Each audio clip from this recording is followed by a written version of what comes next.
Since before the first moon landings of 1969, there has been interest in space travel to the moon. Lunar programs are expensive and difficult, but there are several reasons why the moon might be a good place to launch further space exploration. Firstly, a moon launch base would eliminate the most difficult aspect of space travel, namely, getting a rocket through the Earth's gravity. The journey time between, say, going to Mars from Earth rather than from the moon is not significant. However, the cost difference would be immense, as it would take 20 times less fuel to launch a spacecraft from the moon than from the Earth, due to there being less gravity on the moon. There would not need to be a drain on the Earth's resources, as the moon is rich in all the necessary minerals, such as aluminium and silicon, which would mean that the entire infrastructure needed to enable spacecraft launch from the moon could be done robotically using the materials already present.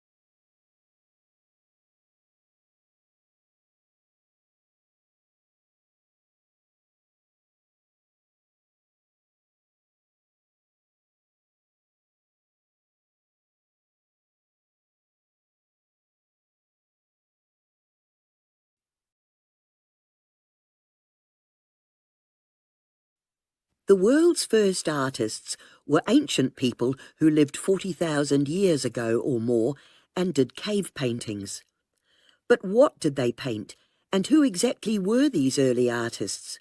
Well, they didn't paint human beings. Instead, they painted animals on the walls of their caves. That's because animals were very important to them. After all, the animals provided them with food and clothing. As well as animals, they put their hands against the cave walls and painted around them. And it's these handprints which may help us to answer the second question: who did the paintings? For a long time, it was believed that it was mostly men. However, research done on paintings in a cave in France has shown that the artists were often women, and not just men. We know this because the size of women's hands is smaller than men's hands. In fact, the majority of the handprints in the French cave were smaller ones. This has made us think again about who the world's first artists really were.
In today's session, we're going to look at an important concept in psychology, which is called the bystander effect. When there's an emergency situation in public, you'd hope that a person nearby would intervene and help, but actually, most people have a tendency to, well, do nothing. That's the bystander effect, essentially. And here's the interesting thing. The more people there are in an emergency situation, the less likely it is that anyone will actually intervene. There's an inverse relationship between the number of bystanders and the amount of help offered. So why is that? Well, researchers have identified something called diffusion of responsibility. Basically, everyone just assumes that someone else will take charge of the situation instead of them. And obviously, that can lead to potentially serious consequences. So that brings me to ways that this problem can be tackled. Of course, we should be educating people in school and workplaces about basic first aid and what to do in an emergency. That will give people more confidence, but that doesn't address the bystander effect. Basically, we have to minimize the diffusion of responsibility.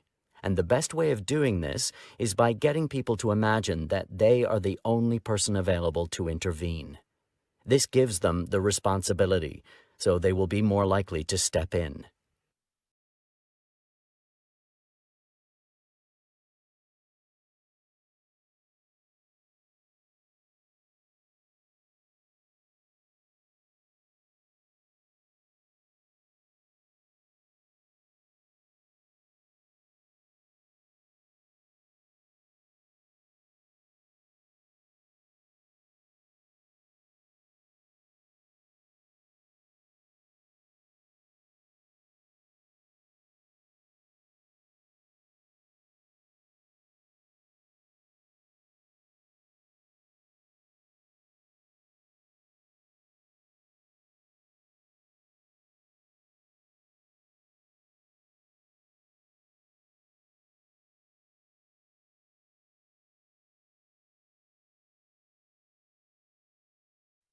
As a new student, there are many things that you can do to get a good start at university. Attending lectures is something that we expect all students to do. If you miss a lecture, though, or didn't quite understand the topic, or simply want to hear it again, you can watch a video recording of the lecture online. However, university life is very busy, and you won't have much time, so it's better to concentrate and take good notes when you do attend a lecture. If you make notes, it helps you to think about the important facts and ideas in the lecture, and writing these things down can help you to remember them. Again, there may be lecture notes available online, but making your own notes is much more valuable.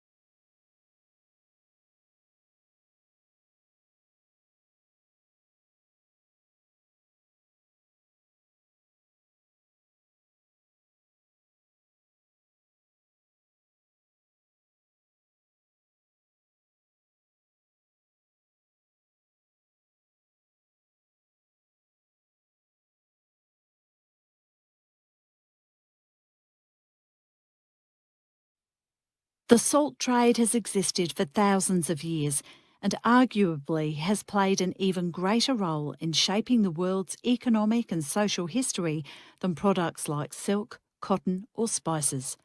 Salt mining is still hugely important today, and there are three basic ways that salt can be extracted from oceans or underground sources. So, starting with probably the earliest method, which is solar evaporation. This method is used to extract salt from seawater. Basically, seawater is collected in shallow pools. The seawater dries out when it's exposed to sun and wind. When this happens, a layer of salt is left behind which can be cleaned and harvested. A newer technique is solution mining. This method uses a water solution to extract salt from underground rock sources. Water is injected into the rock and absorbs the salt. The salty liquid is then pumped back to the surface, where the salt can be extracted at a processing plant. Finally, deep shaft mining is similar to other types of mineral mining. Here, pieces of rock containing the salt are drilled away from the mine shaft. These pieces are then crushed into smaller chunks and transported to the top for processing.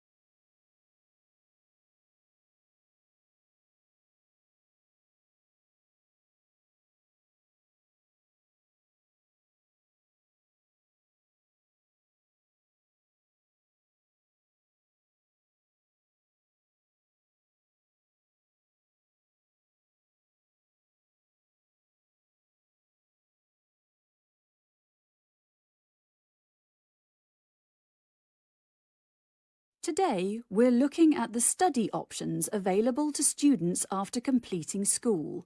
And the two main choices are higher education and further education. Higher education basically means studying for a university degree. This involves detailed study and is usually theoretical in nature. That said, the skills students learn can be used in many different careers, so companies are eager to hire graduates. However, remember that degree courses are long and costly. Conversely, further education focuses more on practical skills rather than theoretical knowledge. These courses prepare students for a specific job, such as training to be a chef, and offer great practical work experience opportunities. However, as the skills learnt on further education courses tend to be more specialised, they cannot be transferred to other types of career very easily. As you can see, it's important to compare the pros and cons of higher and further education carefully before making a decision.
Today, I'm going to talk about the art of paper marbling, which, as the name suggests, is about adding beautiful, colourful designs onto paper. It involves putting a piece of paper onto a tray of special water and paint in order to create unique and detailed designs.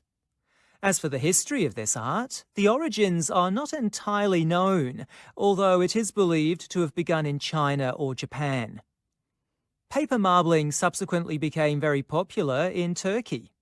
Indeed, Turkish paper marbling developed its own particular styles, characterized by brighter colors. This type of marbling gained a lot of popularity in Europe in the 17th century and was used extensively in the publishing industry for book covers, especially in England. It was an attractive and effective way of hiding any minor damage to a book. Nowadays, the art of paper marbling is in decline for various reasons. However, there are attempts to encourage a new generation to discover paper marbling, and social media is a great way to promote it to a new audience. Paper marbling classes are also starting to appear, so perhaps there is hope for this art.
Let's begin with a definition. Typography is the art and technique of arranging letters and text on a page so that readers can read it easily and it looks attractive so people want to read it. So why does typography matter? Well, we live in a visual world.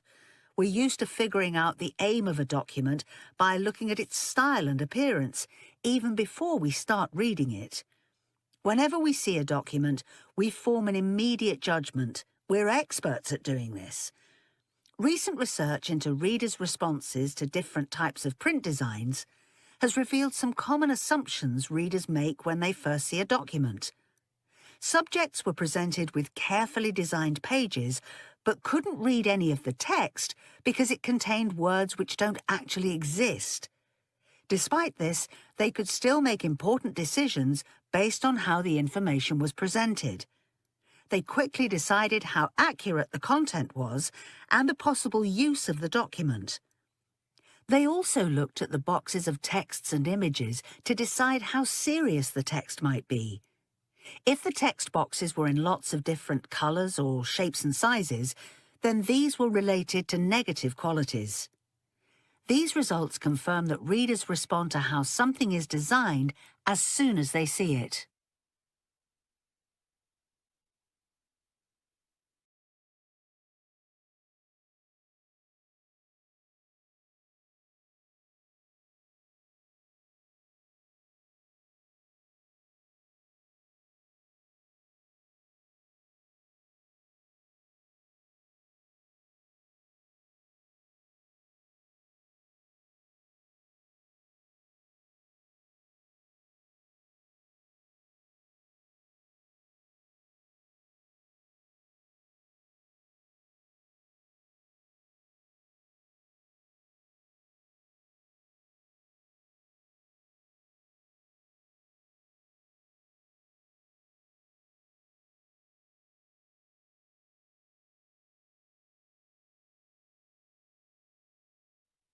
Today's session is about a feature of TV production called canned laughter, a recording of a studio audience laughing inserted into a program. So the finished product sounds as if the studio audience is laughing along as the action unfolds. There are several reasons for the use of canned laughter, which we can divide into technical reasons and creative ones. In terms of technical aspects, canned laughter compensates for the unpredictability of live studio audiences. For instance, some individuals might laugh too loudly or in what producers consider to be the wrong places, or they might even clap and cheer, all of which can interfere with the scene. And of course, canned laughter is also needed when scenes take place outside a studio. However, canned laughter is also believed to enhance the program itself.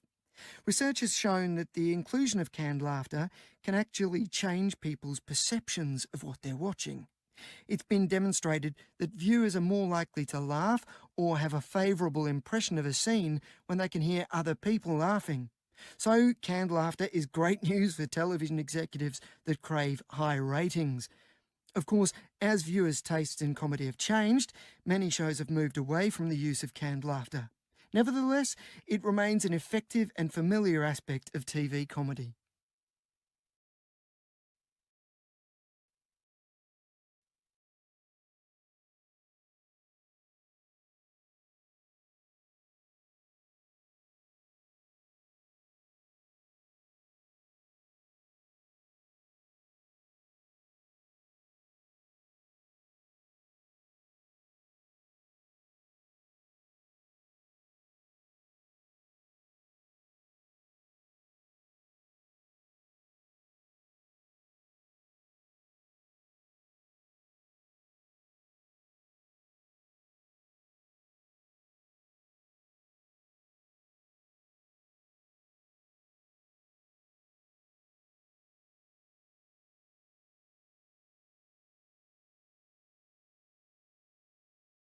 When a baby is born, its brain is already a quarter of its final size.